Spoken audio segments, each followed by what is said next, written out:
if there are going to be good things coming out of the situation that we're all in now, hopefully people being at home with their kids all day, and having to, I used to be a teacher as well before all of this. And it can be hard, people will come and they'd say about their, 5-year-olds, like, I can't get him to stop playing on the iPad. It's like, he's 5. What do you mean you can't? Take it away? It's like, and talk to him. So yeah, hopefully now that we're all home, with the kids, that instead of them driving you crazy and you driving them crazy, which I'm sure will happen, there can be a little more sitting down to have dinner together, and a little more, not running off to soccer practice every afternoon and hockey practice and whatever else people do. I mean, I couldn't believe how crazy busy. I couldn't even make dinner some nights because I was too busy driving my kids around. And that's kind of the society a lot of America is living in right now. Sean Dustin spent time in federal and state prison for drug trafficking and fraud. Upon release in 2006, he had nothing but the clothes on his back, a bag of mail, and legal paperwork. In 2010, he kicked a long-time methamphetamine habit and started the long climb back up the ladder of life. This is the Nowhere to Go But Up podcast. If you want transparency and authenticity, you're in the right place. This is the Nowhere to Go But Up podcast, and this is Sean Dustin.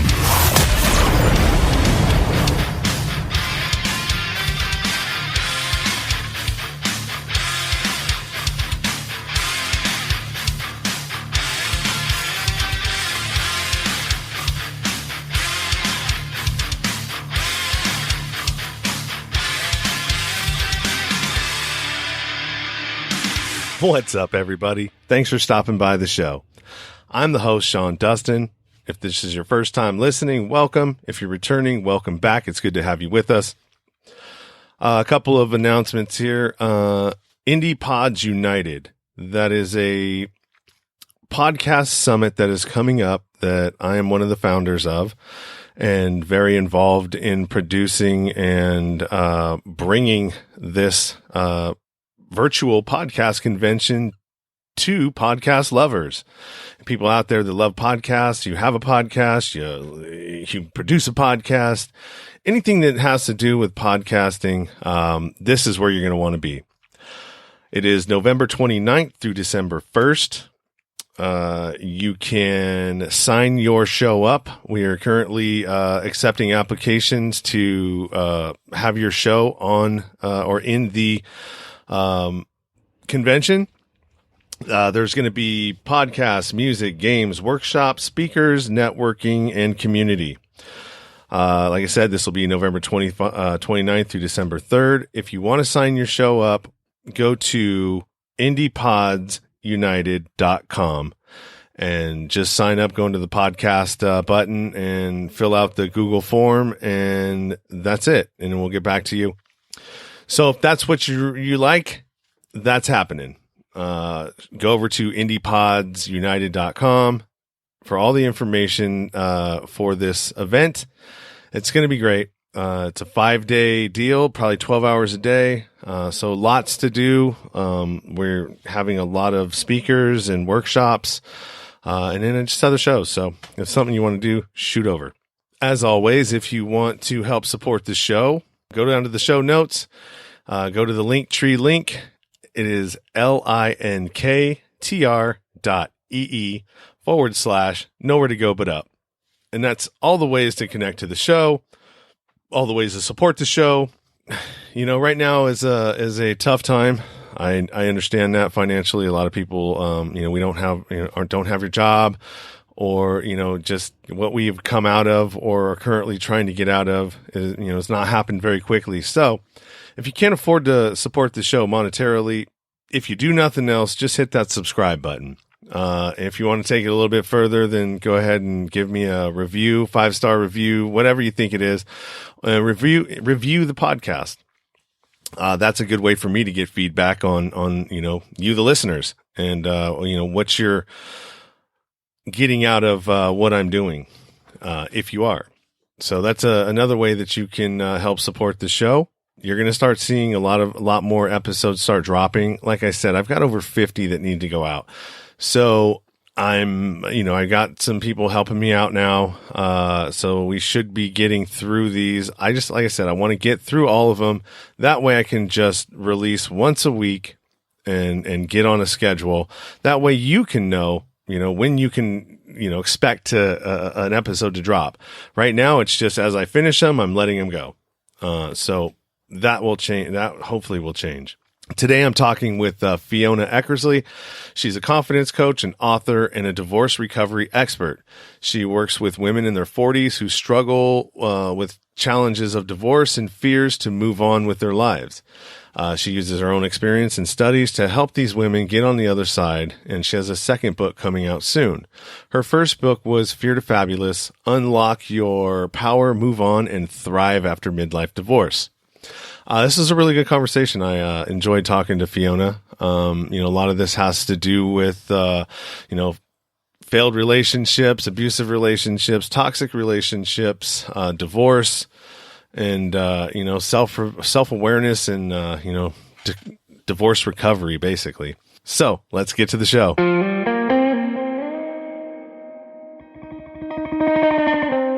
This is the Nowhere to Go But Up podcast, and I'm your host, Sean Dustin. Today, I'm talking to Fiona Eckersley. Fiona is a confidence coach and author who works primarily with women after their divorce. She has a book called Fearful to Fabulous, Unlock Your Power, Move On, and Thrive After Midlife Divorce. Fiona, how are you? I'm good, thank you. How are you doing? Well, I'm hanging in there, considering. I think that's the best most of us can say at this point, right? Yeah, well, I mean, it's time. We're in times of uncertainty. Yeah. We don't know what's going to happen. We keep getting put, we just got extended another month. June 1st is now our new date. Who knows, man? I'm just trying to avoid media at all costs and continue doing what I'm doing. Right. I think the thing about these times of uncertainty is, though, I think if a lot of us look back on our lives, we've probably been in this situation of times of uncertainty so many times, we just haven't associated the two things together. When you just don't really know what's going to happen next in your life, it's kind of the same. I mean, this way we're all in it together. When it happens to you personally, it's a little trickier. Well, I think it's a lot easier when it happens to you personally, because at least you know that the norm is still going on around you, and you're just dealing with so the structure of everything is still here, and I'm just trying to figure out what I need to do. But I know that everything that I know that's normal is still normal. I guess there's two ways to look at it. It's like, why is everybody else going on normally and I'm having such a rotten time, right? Yeah. So I guess it's, there's no perfect thing. That's the answer. Potatoes, tomatoes, exactly. Tomatoes. Yeah. We all perceive things differently and have different takes on it. That's what makes us great about being human. It's true. So tell me a little bit about your book. And you say you got a manuscript you just turned in about for another one? Yeah, actually I'm going to turn it in today. The second book is not really titled yet, because you don't decide that into the end. But basically, it's about being too scared to fall in love again after divorce and how to cope with that and where to go. But the book that we're talking about today is called Fearful to Fabulous. And that is basically the 7 steps that I use with my clients that I found for myself from massive trial and error about how to get from feeling like just confused and fearful of the future, to living the best life that you can and really feeling great about yourself. Yeah.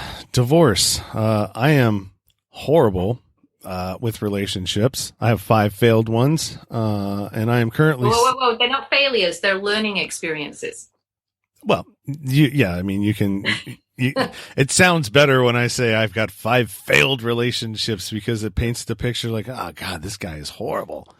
But then when you say that to yourself, how's that setting you up for the next one, right? Good point. It's giving me a reason to not invest emotionally. Yeah, that's kind of what my second book is about. Yeah. Yeah, I mean it's tough, man. Relationships are hard, especially when you don't have a good example of one when you're a child. Yes, exactly. And that's what I mean, for myself, that was so true. You know, growing up in a very abusive household. My father was an alcoholic. And you have no role model. Like your bar is so low on what is acceptable that it's like, well, he's not yelling at me or hitting me, so it must be good, right? And I find that a lot of the women that I work with, they've been in, they don't have the perfect parent. Nobody's perfect parent, by the way. I've probably done a lot to screw up my children all by myself, but they don't have that fairy tale upbringing, and that just puts so many ideas and feelings into you that you're just not really sure what you're looking for. Well, and behaviors are learned. Yes. You know what sure. I mean? And so when you're in a situation where you've got a unhealthy household, and the relationships are, there's a lot of fighting, a lot of arguments, a lot of verbal abuse, physical abuse maybe, but verbal is just enough. All right. A verbally abusive and mentally abusive relationship is just enough for your daughter. I have a daughter myself, and it's the reason why I got out of my last relationship, because I was like, all right, well, I've got to stop the cycle here. All right. I need to I need to be the role model for her, that can realize that when something like this starts happening in a relationship that she's in, that no, that's not normal. Okay. It's not a normal it's thing. Not normal, and it's not acceptable, and you deserve to be treated in a better manner. I know that, not to rag on my ex-husband, we all have our issues, right? And he came from where he came from, and I came from where I came from. And unfortunately, we fit together really well for a while. But there were things that he would say. It was a very controlling relationship, and there were things that he would say to me that were a put down that honestly they went over my head. Like I didn't even notice it at the time, until friends pointed it out to me later, and they're like, "Oh no, he used to tell you to shut up all the time," and I'm like, "He did," But one day after my divorce, my oldest daughter, who was living with her boyfriend, she was in college, and she was sitting in my kitchen, and he had come to visit, first time I'd ever met him. And he said something to her that was, and this girl is a firecracker. Like she don't take any crap from anybody, right? And he said something to her that was such a put down, and she didn't even respond. And I looked at her and I was like, what? And after he'd gone, I pointed it out to her, and she hadn't heard it. And that was when I realized that this generational pattern, my grandmother, my mother, my sisters, probably my great grandmother, right? I needed to point this out to her, that this was happening. And fortunately, she's with a great guy now. She got rid of that one. This one she's with now is lovely. But she, it's what they hear. It's what they hear. It's what they become the norm. And, I have 4 kids, and one of them's a boy. And again, right after my divorce, I was trying to fix something, and he was so patronizing, and he put me down so badly. Another friend looked at me and said, "Did your husband used to talk to you like that?" And I was like, God, yeah. Again, conversation with my son, like, this is not how you treat people. It's just, the biggest thing is being aware of what's going on. And for the most part, we're not, because we don't recognize it as not normal, right? Absolutely. I went through the same thing. I mean, I would talk to my mom. Even up until maybe as recent as 8 months ago to a year ago, I would still kind of like talk to her like I would talk to my ex, or, just not be very, not tactful at all. Respectful, not respectful. Not respectful. And so it was in recognizing that in myself, and not liking how I was towards other people, that I had to start taking a look and stepping back and going, okay, it isn't everybody else. Okay. It's you. You're the problem. Right. And yes, I could say, okay, well, it's your fault that I'm this way because of look at how you raised me and look at what you allowed me to be, exposed to as a child. Okay. Yeah. Whatever. We know what we know until we know something different. Right. Right. And that's the problem is that, not to be victim blaming, right? We can all be a victim. I mean, we all have something that happened to us that made us the way we are. And that's, to a certain extent, then you can understand and you can be compassionate with yourself for that. And that's what you do to allow yourself to recover, because you say, okay, I understand it's not something that, I caused, but it's damn well something that you can fix.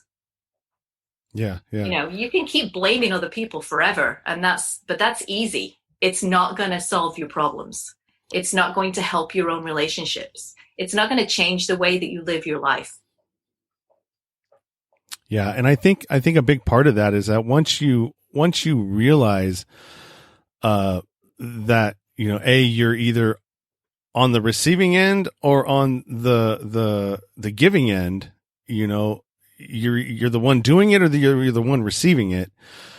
It's up to you to make the determination where you fall there. And once you're aware of it, now you have an obligation, because you can't claim, well, I didn't know, it's, you have an obligation to either fix it or just continue to be a piece of shit. Right. And honestly, most of us are on both ends. We use what we've taken in to give out. Right. I can look back and there were huge mistakes. I understand some of the things now that my ex said about me. I mean, apparently I'm the devil. That's fine. But, some of it I would disagree with, but some of it I can be like, okay, I can see why you thought that. Yeah. I'm a very different person today than I was when we were married. And certainly different than the person I was when we got divorced. So you've just got to kind of,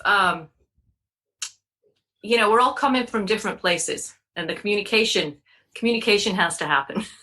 And sometimes one person's talking up here and the other person's talking down there, and it's just missing, Yeah, communication is definitely the key to anything. Feeling like you're understood. We definitely don't get taught how to communicate in school. We don't get taught how to communicate. If you're not teaching it to your children, then it's not being taught. And so I think a huge part of where we fall in society is we allow, we pass off a lot of the education to the educators instead of, because we're all so busy. We got to go to work, get to the sitter, do this, do that. You know what I mean? We're all trying to, run this rat race, and we push off some of the major responsibilities off on other people for our children. And, a lot of that is like, dude, a lot of this has to start at home. Yeah. And hopefully, if there are going to be good things coming out of the situation that we're all in now, hopefully people being at home with their kids all day, and having to, I used to be a teacher as well before all of this.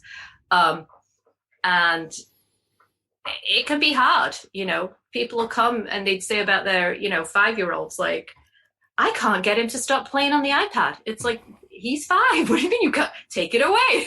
It's like, and talk to him.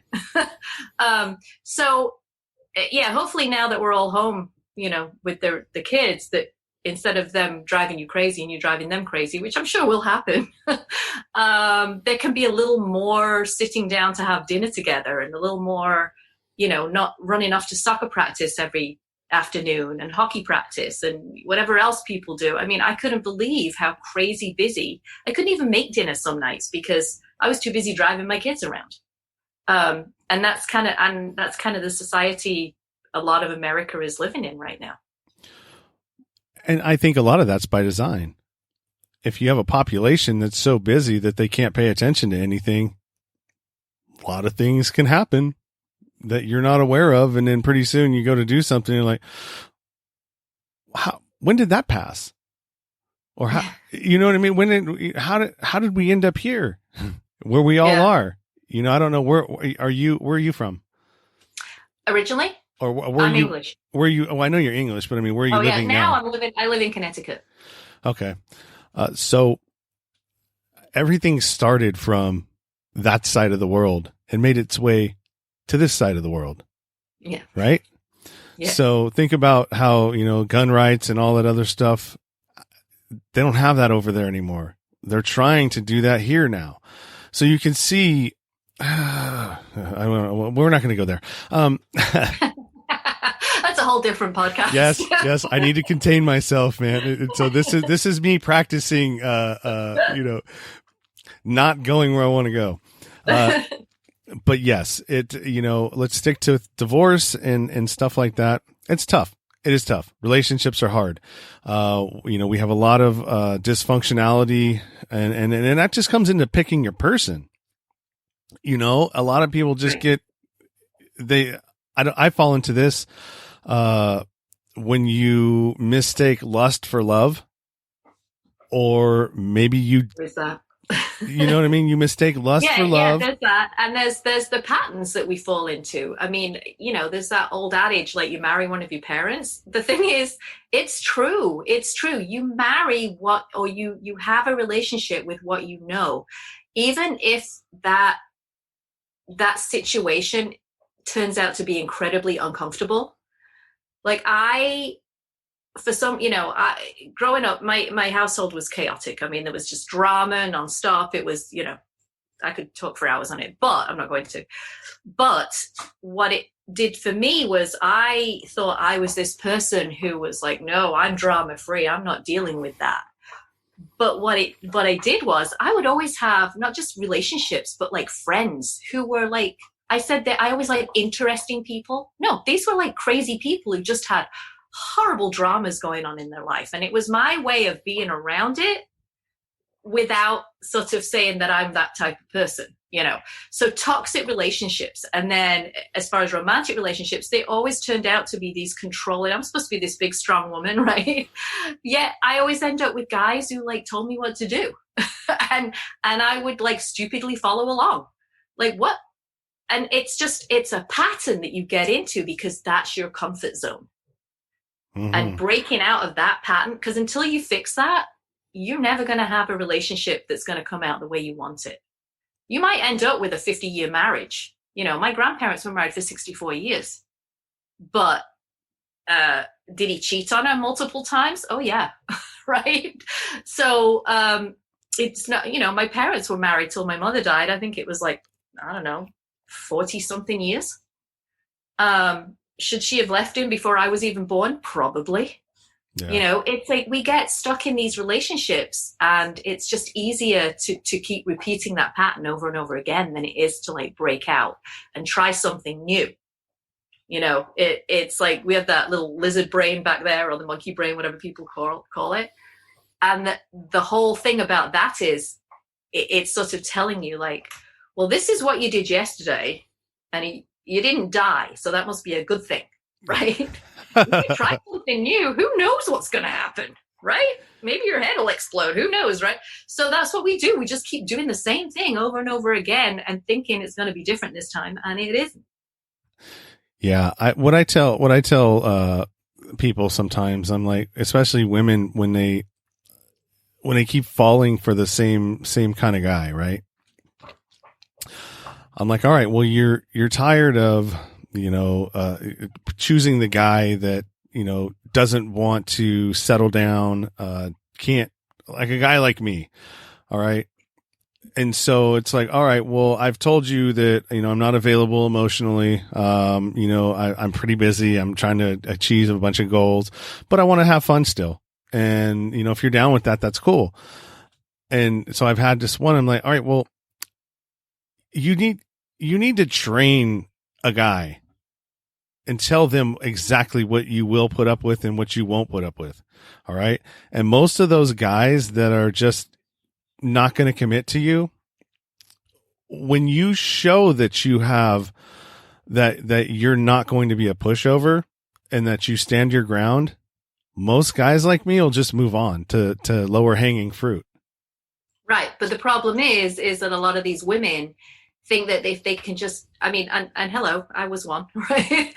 They just think that if they just hang in there, they can fix you. They're going to be the one to fix you and change you. And because that, I don't know, it's ingrained in us somehow, or they don't have the confidence in themselves to just say, all right, then that's not what I want, and walk away. Yeah, right? well, if they You did that, you have to train yourself to say, like, it's okay to be on my own. So many women that I've talked to have literally, their biggest fear right now and their biggest problem is that they have never been without a boyfriend or a husband since they were like 13 years old, and they're 50 something now. Like, they don't know how to be alone. And the problem is because they don't, and this sounds very like, coachy, but it's the truth. They don't love themselves. They don't like themselves. They don't believe in themselves. They're not comfortable with hanging out on their own. And that's why they cannot be on their own. And that's why they're going to try and fix you, right? To make you available to them.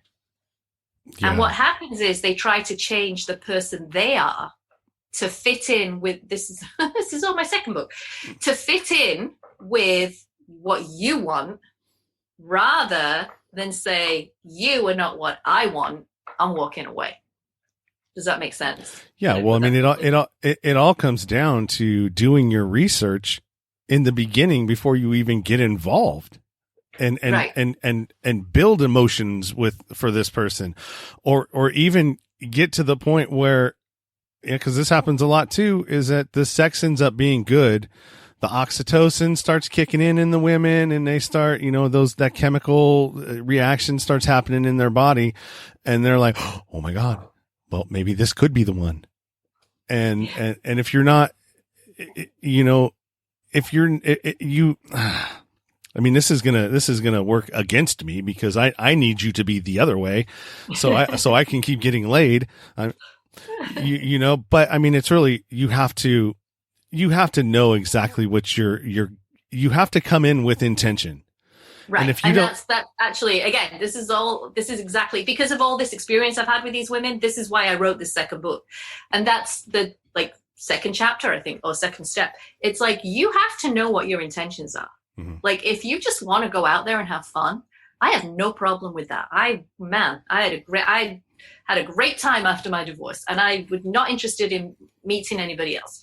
But there comes a point in time where you probably change your mind, mm-hmm. and you have to keep assessing, what is it I want?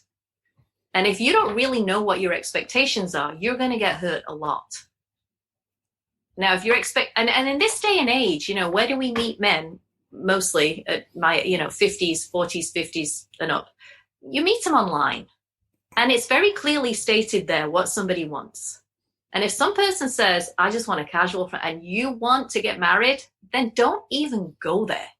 Mm-hmm. Like, don't look at it and go, oh, but he looks so nice. It's like, no, he's told you what he wants.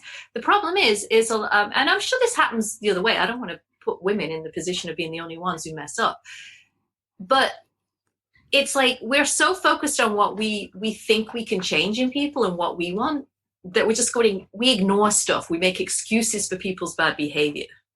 And we ignore all the red flags, and that's what gets people into trouble.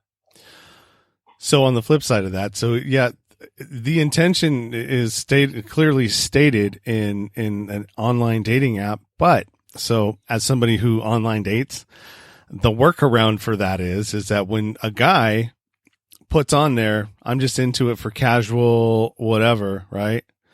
All of a sudden your interaction goes down. Oh, okay. Interesting. So people lie online. Yeah. So your interaction goes down. And then the moment you put that you want a relationship, your interaction goes up. Now it works the opposite with the women. So when women say, I want a relationship, I think that their interaction goes down a little bit. And then a lot of them, like I watched this trend happening where more women started putting casual, just casual something, no commitment. And I was seeing a lot of that. And so I'm sure that their numbers went through the roof, because if you're a guy and just wants to have fun. Oh shit, I'm gonna talk to her. I guess what you got to learn is it's not a numbers game. Right? Well, what you got to learn is that, look, you have to have some clear guidelines of what you're looking for. Exactly. And And if this is, and you need to know what the red flags are, and you need to be willing to walk once one appears. Yeah. And a lot of people aren't. That's the problem. They'll ignore them deliberately. Or, I'll tell you that after my divorce, it's funny, this guy just texted me last week. After my divorce, I got into a relationship with someone, and oh my gosh, I mean, I'm telling you that 2 weeks in, I knew there was something seriously wrong with this person. I mean, if I had been, it would have been one of my friends that was going out with him, I would have been like, you got to run away from this guy. There's something off. Something is not right here. It's love bombing. It's too good to be true. It's like so nice. It's creepy. Right. And you know what? I went out with him on and off for 4 years. We were engaged. Finally, to the point where I had to, after I'd not even spoken to, all my children had to block him on social media. My entire family had to block him on social media. I had to change, block him on my phone and my emails. He's obviously got a new phone now because he texted me the other day because he read my book and he's in it. But I finally, a year after I'd even spoken to him or had any communication with him, I had to get the police to call him to tell him to go. I mean, there was something seriously wrong with this person. But I ignored I kept thinking I put so much into it. I was different then, obviously. I put so much into it, or maybe he's not that bad. Where am I going to find anybody else that wants to go out with me? I mean, you name it. I was justifying it all, right? And this is what we do. So you have to see those red flags. And when you get that gut reaction, you got to act on it. Yeah. And I always, your gut is always right. That's the thing. Yeah. It's usually your first impression is the one that you should have followed the whole time. When you have that, oh, well, no, you should go with the, cause that's the one that's right. And, there are, look, I'm not a bad guy, and I'm very upfront pretty much about my intentions. It's like, look, I co-parent. I spend a lot of time with my ex still, because we're trying to raise a daughter. We don't get along with each other. We can't stand each other, but we come together for the common good of our daughter. What's good for me is good for my kid. What's good for my ex is good for my kid. So as long as we stay there in that space, it works. But somebody else, that just doesn't work. That situation, if I had another person in my life or another female in my life, it probably wouldn't work out so good, because there's always going to be that thought, well, you're probably going to get back together with her. And, all that self-doubt starts coming in. So it's like, I really have to be. Well, yeah, you'd have to be with someone who is very confident in their self. Right. And that's hard to find. It is. It is. It's true. That's why I'm busy. Yeah. I guess. Yeah, I've had to make a huge adjustment because I was dating a couple of different people, and they knew that. And my place where I'm staying now, I mean, you see, I live in a fifth wheel. They weren't allowing nobody into this park. They were like, nope, everything's closed off. I just had to talk to the guy yesterday. I said, hey, look, man, this is another month is going on. I mean, do you really expect me to not? I mean, it's bad enough that anytime I have somebody here, you're knowing that I'm going to have sex with them. It's like, it's because it's really frustrating. I'm sure. Sorry. It's like this forced celibacy thing is really killing me. So yeah. It's you have intention, know what you want. We're really good about knowing what we don't want, and we're really bad about knowing what we do want. Right. Exactly. I remember, a conversation I had with actually they're married now, my friend, and he was her boyfriend at the time. And he said to me, what are you looking for? And it was like the hardest question that anybody had ever asked me. I just kind of looked at him and I went, what? Like, I didn't know. I hadn't thought about it, and that's That's part of the problem. You got to think about it. It's so easy. The problem, one of the issues is that society makes us feel like there's something wrong with us if we're not part of a couple. You know, the first time I went to the movies on my own, even my kids were like, "Mom, that's so sad," and I'm like, "It's not." I love my children. I'm like, what do you mean it's not sad? I wanted to go see the movie and none of my friends wanted to see it. So I was like, why can't I go on my own? Right now, if I was sitting in a bar every night doing shots, yeah, that's sad, right? Yeah. but going to a movie on my own, I don't see a problem with that. But yeah, because people think that you have to be part of a couple to do anything fun, you know, to go on vacation or go out to dinner or do, you know, there's got to be something wrong with you if you don't have somebody else. Yeah. Well, you know, especially as an older woman, like people look at you differently. Well, and until you figure out you're going to be no good to anybody else. You know, I mean, I was no good to anybody else. Yeah. I mean, start with that. Just start with that alone. All right. If you don't know yourself and what you want, how is anybody else going to know, or how are you going to be able to articulate that to somebody else for them to reciprocate? Yeah. And that's really the ultimate message in both of my books. You don't tell people that up front because they don't want to know that. That's hard. That's hard stuff. Nobody wants to do that. I certainly didn't want to do that. I didn't think I was going to do that. It just luckily for me evolved that's the place, you know, that's what happened.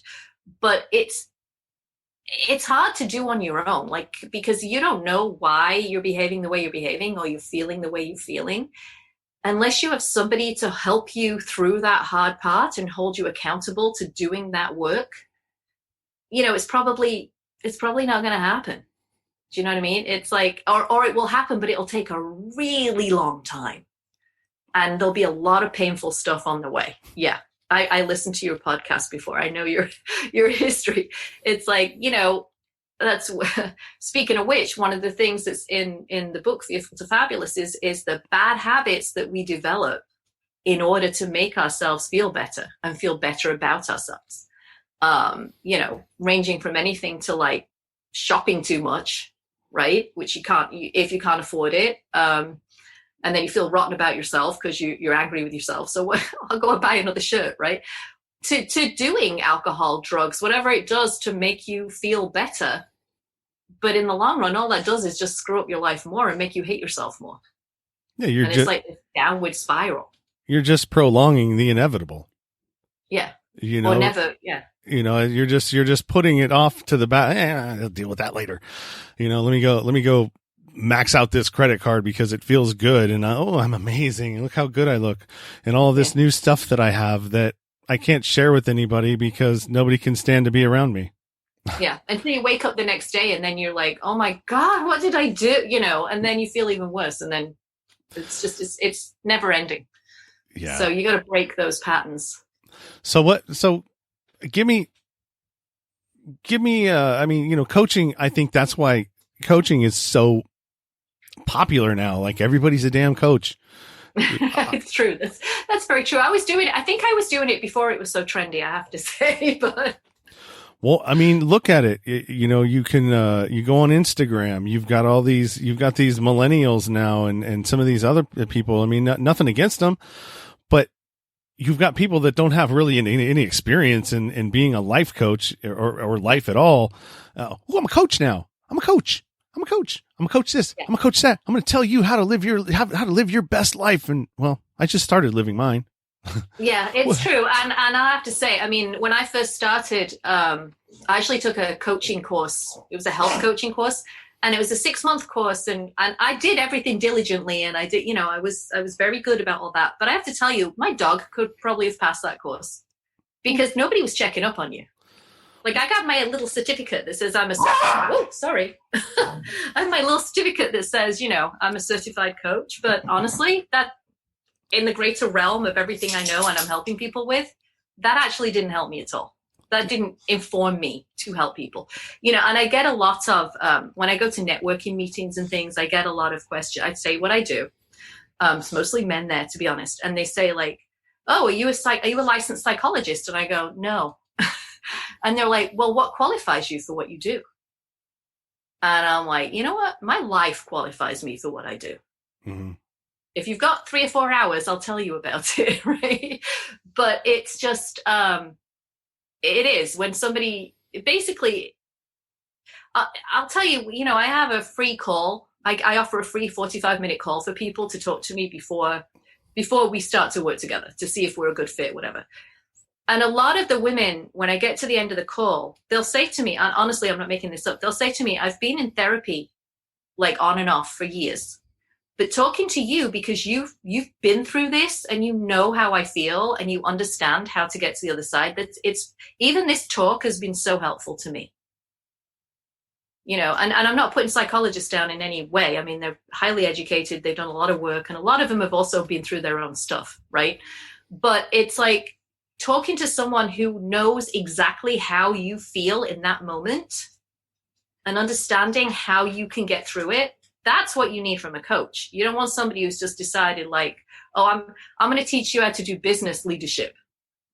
Like, and like you said, they're 30 and it's like, what have you done? Yeah. Yeah, it's just, it's hard to navigate because there's so much out there, you know? But I do believe that's why it's so popular and why so many people are getting involved in it and why it's trending so hard is that there is a connection there that people aren't getting somewhere, which is making it attractive. You know what I mean? And that's what we're a species of humans that thrive on connection and making connections and meaning and you know, we're weird. We're weird like that. And it really, you know what? It's kind of a first world problem, to be honest. I mean, you know, I lived in Africa for a couple of years. These people weren't worried about developing their self-awareness. They were worried about like, is the well dry? You know, have I got enough rice for dinner this evening? You know what I mean? Or my one meal that I have. But it's like, it's part of the reason too that, you know, the over 40, over 50 divorce is like, the rate is shooting up. It's because I think that people are now so aware of everything that's going on around them. They're like, I don't want to, this is making me sad and I don't want to be in this marriage. I might live for another 30, 40, 50 years. I don't want to be with this person. I want to have my best life. And I think, you know, people are realizing that there's more out there for them. And so when they see the opportunity to fix things in their life, a lot of people are now ready to do that. I also think that technology and, you know, the old ways of doing things, you know, because before technology got here, everything was just kind of set in stone on how to do things. You know what I mean? Okay. Well, if you get married, you find a husband, you go to college, university, you do this, you do that, you dot all the I's and cross all the T's of becoming a human, an adult in life. And we're told that these are the certain things that you need to follow. Well, I mean, where's that gotten us? Yeah. Well, everybody's on their tracks, right? You're on your little tracks, depending on where you started from. Mm-hmm. Mm-hmm. You know, It's interesting. I'm going to do some work. Speaking of coaches, I'm actually going to be working with some coaches on their imposter syndrome issues because part of what I do is confidence coaching. And it's like that imposter syndrome comes from, you know, who am I? That you're off your track, right? Mm-hmm. You know, I grew up in a small industrial town. My mother worked in a factory. My dad was this abusive alcoholic. Who am I? I'm living in Fairfield, Connecticut. You know, like I used to belong to a country club. how did I get here? I shouldn't be here. I don't deserve to be in this place. You know, and I've been told that by several other people. So it's like it's so interesting. In fact, this whole thing that we're going through right now, you know, it's kind of like a screeching halt to that path that many people are on, because they thought everything was trundling along nicely. And then, okay, no, things are changing. Mm-hmm. So it kind of gives you that pause to sit back and go like, is this really where I want to go? Is this what I want to do now? You know, is this the person, you know, this like gung-ho, like office worker, you know, career focused? Is that who I want to be? Mm-hmm. Or do I want to be somebody else and try something else in my life? Yeah. So I think after we finally, and it will end, one day, I'm sure, after it's all done, there's going to be a lot of people bursting off those tracks and trying new things, I think. Well, they're already doing it. I mean, most people are picking up their old, whether it's a podcast or, whatever passion project that you had, maybe something, you had a book that you wanted to start and now it's the time to do that. I mean, there's just all kinds of different things that people are going to be able to do, while the rest of the world's sort of figuring out how to navigate where we're at. And I think a lot of it is just technology and society, really coming to a halt, because technology is moving, but society is not. It's having a hard time catching up to technology. And so it's like, it's almost like we're in a, it's like a magnet, you know what I mean? When you try to put a magnet together and it repels itself. That's where we're at with technology and society. We're trying to figure out how we can work with it because it's going so fast. And you have our governments, which aren't capable of keeping up with it. And then whatever, and that's a whole nother thing. You've got our political system right now. That's, a lot of things are coming to light there. We're starting to see how unequal it is. I mean, when you can have 4 senators dump all of their stocks before, that are going to tank because of the economy and what it's doing right now, and then moving all of their money into gig economies to where they're, you know what I mean? So they're basically insiders. They get away with it. It's not that they did it, so they're getting away with it. Well, it's legal for them to do that. Yeah. That's how they make their money. That's how they come in as how Nancy Pelosi's a millionaire now, because they're able to do that legitimately because they wrote the rules. What do you think they're going to, you know what I mean? It's crazy. And so, and it's blatant, and people are really starting to see this and like, okay, well, that's not fair, because if I did that, I would go to prison. Why aren't you? So, I mean, there's things like that are happening that are coming to light. There's, okay, the whole thing that, here's one of them. Everyone thinks that, Medicare for all is bullshit. Well, guess what?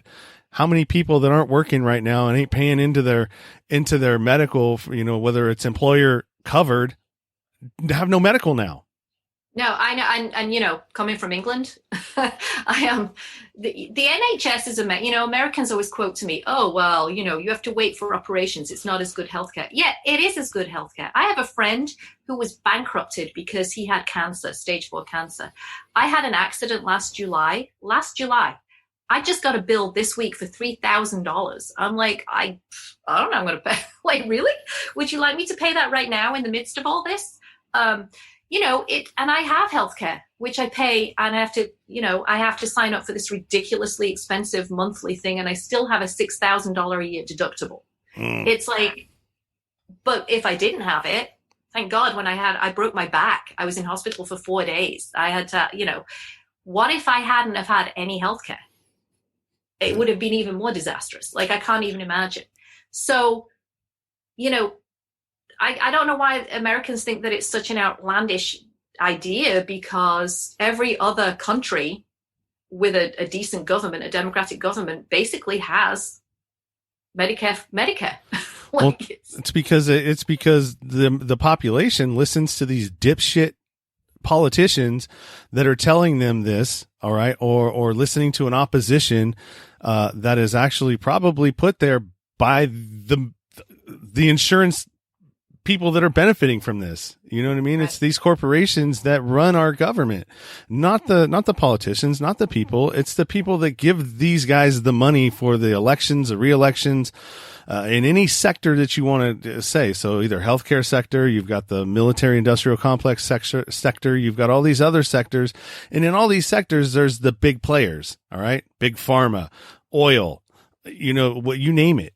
And they're the ones that are running this stuff. All right. Because the politicians are doing what they want. They want them to do. They want them to go and pass these laws. They don't really, we kind of got off the track here, but I think a lot of them, they're so concerned about the way, if they're going to get elected again, that the integrity of what they really believe doesn't even count for half of what they're doing. No, they go there with great intentions. They absolutely go there. Then they have to just keep it going. Then they're like, but how can I help people if I don't give in this? It's back to what we were talking about. It's like, oh, just let me I want them to like me, right? It's not like I need to be the person I need to be. And if it doesn't work out, it doesn't work out.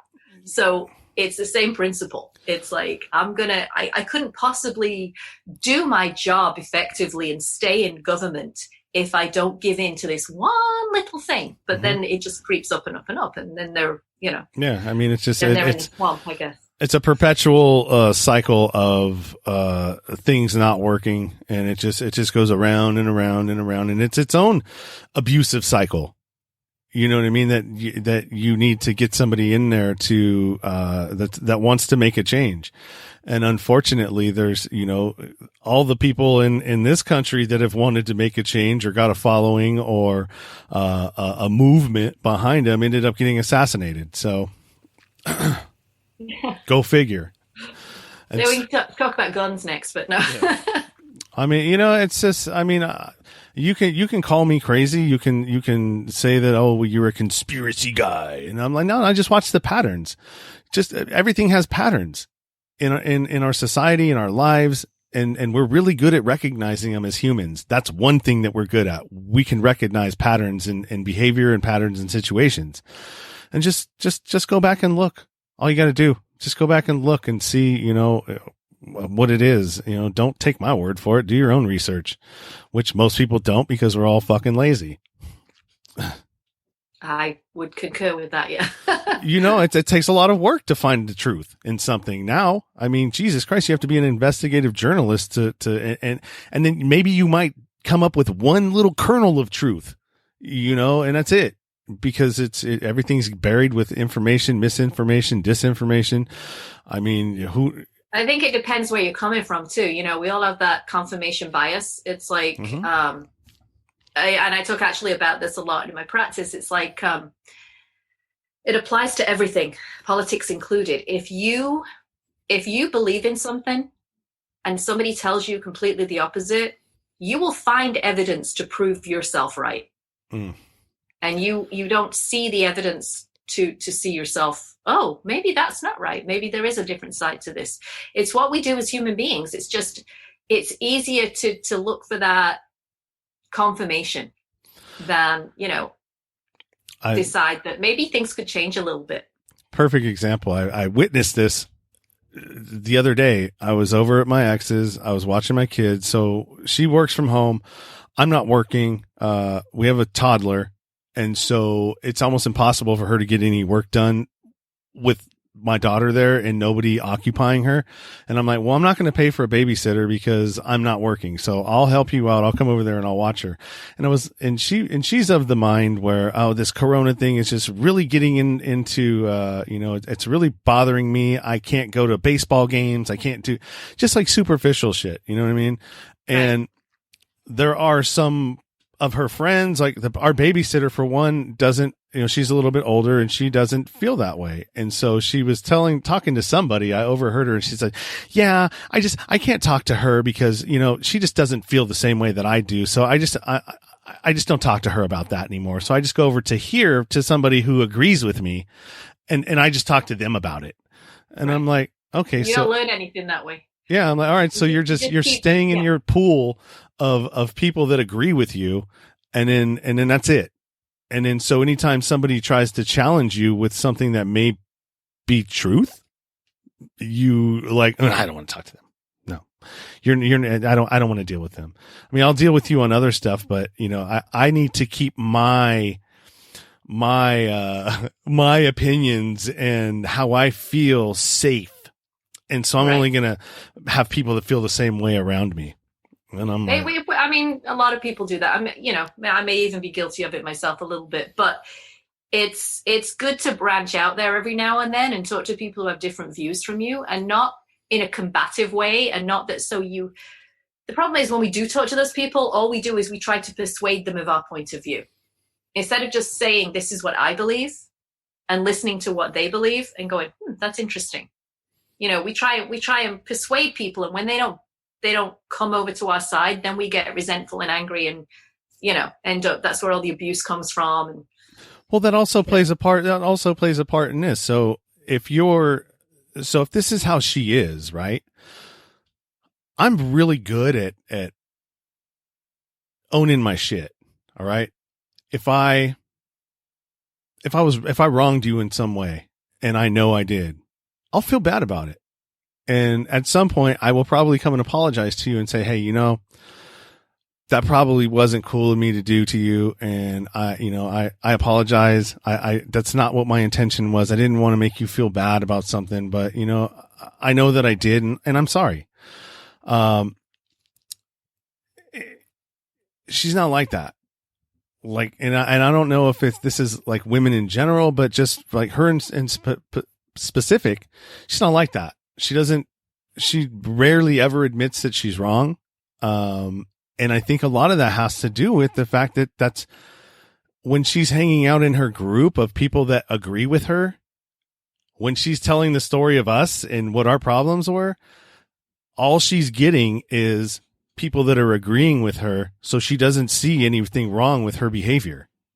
Right. And that's what we all do. Right? You know what I mean? And so yes, no, I totally agree with you. It's hard to, it is hard to understand that sometimes you might have messed up and you're wrong and you've hurt somebody. And when you're surrounded by people who, I bet, first of all, when she's telling the story and both sides do it, right? It's like when people say their ex-husband, I don't know what I'm allowed to say on your program. You can say whatever you want. Yeah, okay.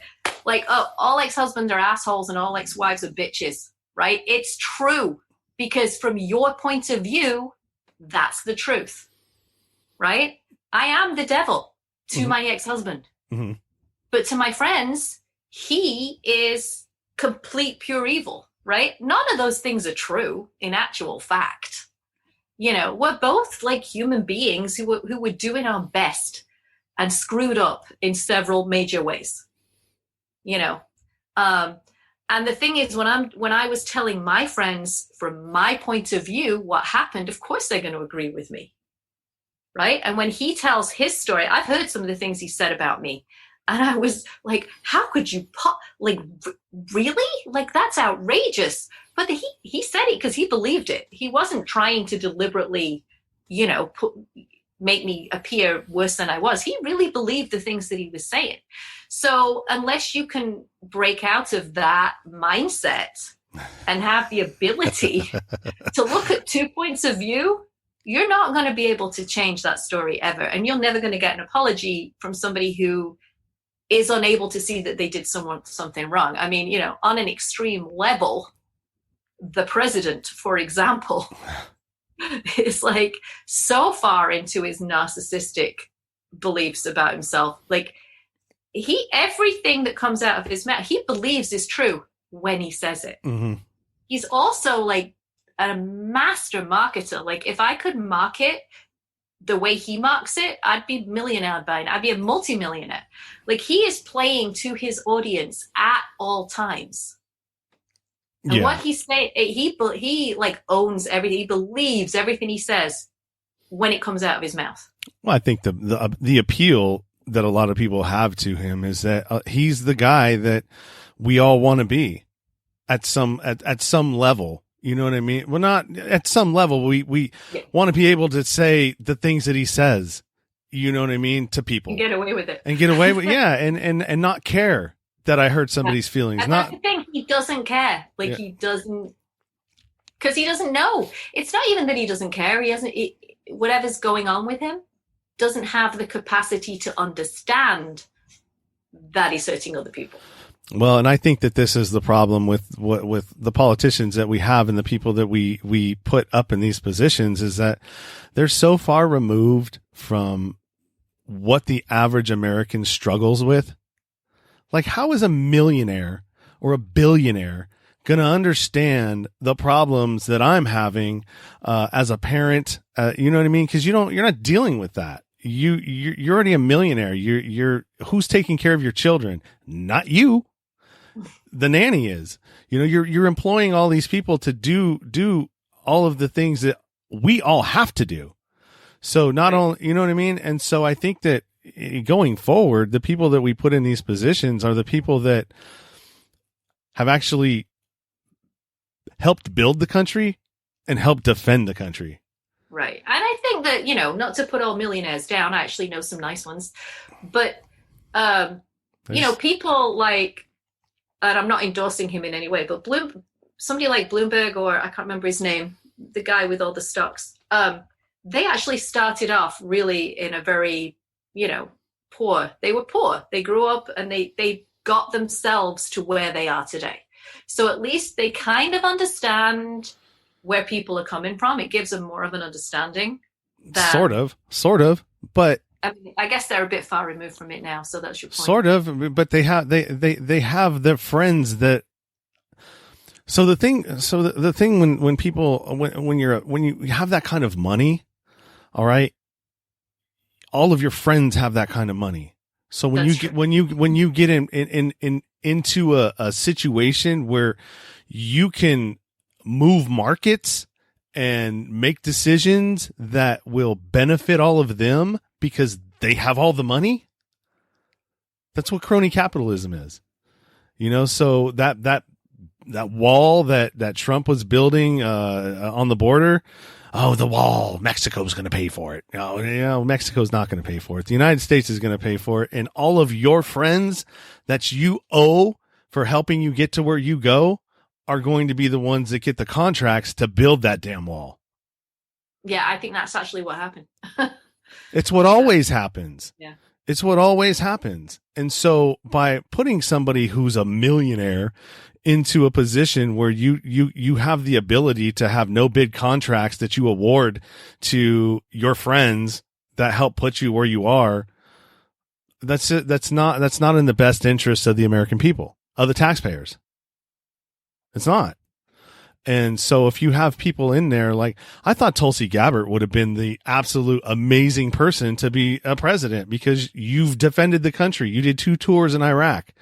You're a woman of color. You understand what it is. You're talking out, you're calling out the military industrial complex and all of the regime change wars that are funding the very people that are giving these politicians the money for re-elections, elections.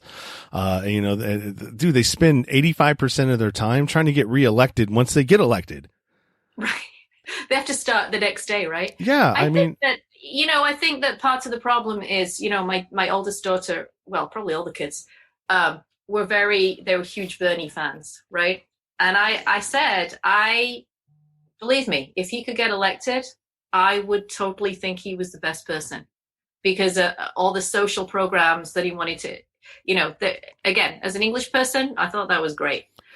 The problem is, I think a lot of people in this country, for some reason, whatever, they're not in that space like we talked about before. They've been sort of indoctrinated with all these ideas like it's socialism. Well, socialism and communism are not the same thing, first of all. And helping people is not a bad thing. But somehow people here are not, I don't want to put down all Americans and future clients, but it's they don't seem in a position to understand. They're not ready for it yet. Maybe that's what I'm trying to say. For some reason. Well, we're in socialism. All right. What do you think the bailout is? That's socialism for the rich. Okay. And all of these people my son who got fired from his waitering job did not get. Okay, but what I'm saying is that this bailout, you're talking about Bernie and let's say AOC and all of, even, I don't know what Tulsi Gabbard's vote was on this, but I do know that it was 96-0 for this bailout. Even Elizabeth Warren, who her whole platform was 2008 and and being against the bailout that we did for the rich, basically for the banks, who kicked 5 million people out of their homes in 2008 through 2010, when the housing market crashed. So none of them stood up and said this bailout is bullshit. Yeah, I don't know how that, I guess a lot of it, when you hear that the Staples Center, are you frozen up? Yes. I'm going to keep talking because I don't know if no, you you're can hear good. me, You're good. You're good. You still there? Yeah, I'm good. You can go. I don't know. The Lakers got like $5 million or something. They returned it, but yes, Yeah, they well, did. they did. But the fact is, they got it in the first place, right? But you know, Shake talking Shack. to my Shake Shack, talking to my relatives in England, you know, who are all struggling. My nieces and nephews, the companies that they work for, the government gives them 80% of their salary, and the companies are giving them 20% of their salary. So they're getting paid even though they're not working. And to keep them going. So the company doesn't have to fire them. And I get it. It's a lot smaller country and things are completely different. And it's hard to compare the two because of the size. But just looking at the way that they've dealt with helping out regular people to try and not have them lose their job and not need to go to food banks and, you know, just reduce that whole stress of how am I going to pay my rent? You know, that I don't see why at least some part of that could not happen here. Well, because it's not designed that way. It's not designed for the people. It's designed for the politicians and for the super wealthy and for them to continue to get wealthy. And I'm not trying to say, oh, well, you know, yeah, we're all poor and they're all against us. And yeah, we do have options, but they're very limited. You know, it takes a lot to be able to, you know, people say we don't live in a caste system, but I would like to beg to differ. I think we do. I think we do to a certain extent, because if you're born poor, it's hard for you to get to that next level. It is. And it's funny because that's the big selling point of America, right? You know, you look at countries like England and they go, oh, they have the class system, but not anymore. Mm. First of all, well, when I went, it was free to go to college. Not many people went. It was like 10% of the population. But now it's, you know, $14,000 total for the whole thing, right? And the government helps you with that. So you're right. I would say there's way more of a class system here. First of all, you can't even pass your SATs here unless your parents are able to. I mean, you can pass, but not maybe as well, unless you're able for your parents to pay for some really expensive course that you can take to help. Because the SATs are not what you learn in school. They're what you think you should know. Yeah. I'm like, it used to confuse me. I'm like, why don't you just take exams at school and they look at that? Yeah. You know, I don't get it. Like, I just took A-levels at school and then they're like, oh, this is what you got in school? Okay, now you can go to college. Like, so right there, first of all, you go to a rotten school, you don't get the same education. You don't have enough food to eat, so you can't focus on your education. Then you have to pass some exam that you have to pay for, really expensive, you know. And then it's what? Average $50,000 a year to go to college? That you will never be free of because the government subsidizes those loans and now you forever own that debt? Yeah, no, my oldest daughter's still paying it's her biggest bill every month is her student loan. So how did that even happen? How is the government even involved in a private entity's finances and whether or not they get paid or not? So, I mean, that whole thing in itself is kind of shady. So, I mean, you really start digging into what the United States is and what America is. We're not free. We are not free. Sorry. We can come and go. We can come and go as we please, but there are invisible, wires that keep us, you know, locked in to where we are. I mean, it literally is the Matrix. You know, if you really want to stop and think about it, and yeah, right. there are, and that's the track. We're talking about the track that people get put on, right? Mm-hmm. And you can't break out. I'm telling you. It's possible. Break out. You got to do the work to believe that you could do it. That's the difference. It's possible, but I mean, it's few and far between. You know, and it takes having a team around you to be able to help you do that. So yeah, let's just say that I could possibly like if like I know what I need to do to take my game to the next level in the podcasting world, in the social media realm, and that would be to write that book. Okay, because I've got about 3 books that I could turn my life into, but it's a matter of just finding the time and the discipline to do it. Right, writing a book isn't easy; it's tough. I did mine in 9 weeks. Okay, but that's how you're wired. Okay, you probably it was a program. I was in a program that helped me. I had someone to help me. Okay, yeah. So I wrote it, but they put the steps in place for me. Yeah. So for me, I hate writing. I don't like writing. I'm a good writer. I just don't like doing it. I could find better things to do with my time than, sitting down there and trying to figure it out. So for me, what it would take is actually voicing it, voice the whole damn book, and then take it to somebody and have them piece it together and turn it into something. Right. But, I know I need to do that. I know that would take me to the next level, but my discipline isn't there. And so it's nobody's fault but my own, right? I can't blame my laziness on anybody else. You know what? I guess you could look at it that it's not necessarily laziness. You got to look at maybe it's not a priority. Maybe you think it's a priority, but if you really wanted to do it, if it was really something that was that important to you, you could do it. True. But I mean, I have this podcast. I mean, it's like, all right, well, I'm trying to build that up. And maybe this is just a part of my plan, right? So I'm building up my podcast and my followers and my downloads and everything else. So now that when I do write that book, I've already got an organic audience built that wants to know more that would want that book, I guess it depends. What do you think? What is your end game with a book? What is it that you intend to do with that book? Like, what do you think it will get you? Some more speaking engagements, legitimizing what I'm doing, and basically, because I'm not a professional in anything, right? What I know is me. I'm professional at knowing about myself and what I've been through, and the things that I've been through. Not a whole lot of people have been through. And so, I mean, I can reach a whole different audience, like, the ex-offenders, people who've been to prison, people that have had horrible things in their life, and, they've managed to, turn tragedy to triumph. Right. That's my space.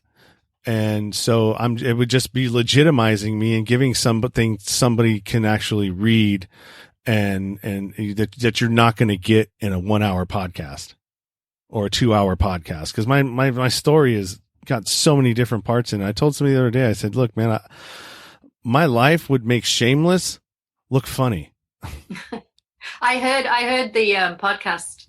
I heard one of them, and I heard a lot of your, not all of it clearly, yeah. but a lot of what you've been through. And it, I think that's a good reason for writing your book. If you think, I mean, I can tell you from experience, if you think the actual book's going to make you any money, unless you're like mega famous, like Beyonce or Michelle Obama, that's not going to happen. But getting your message out there and helping it to make a difference to other people, which is what it would be doing, right? And that's what makes it important. And that's why I wrote mine. It was to make a difference for other people, so that they may not want access to me or have the ability to have access to me or somebody like me, but at least they can read that and see like, oh, there's light at the end of this tunnel. Yeah. You know what I mean?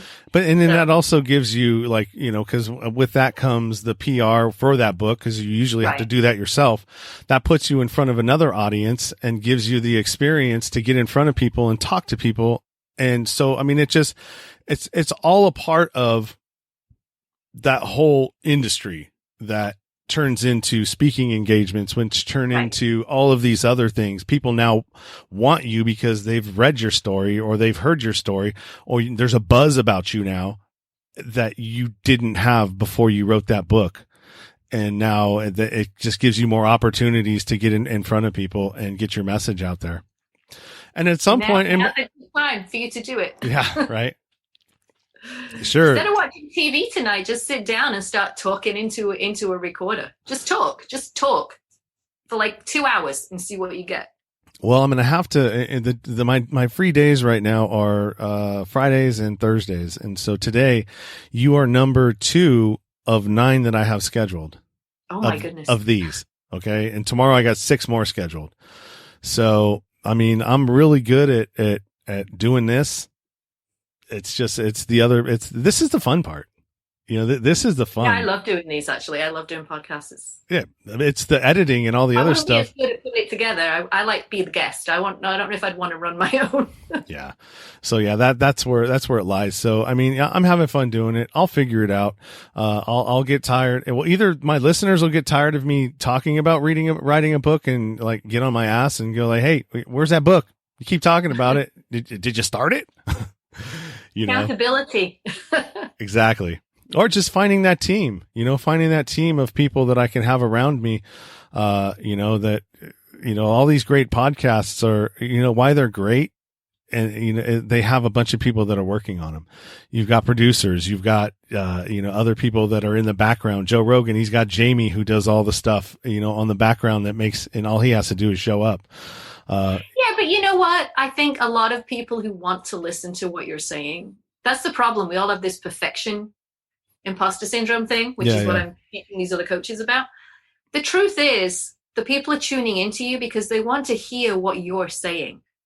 They don't give it like my dog just barked in the middle, which probably is a no-no for a lot of like, oh my God, that's right. That's not the important part, right? The important part is what you're saying. And honestly, your listeners don't care whether you have some kind of professional production. And most of them, to be honest, don't even know the difference. Yeah.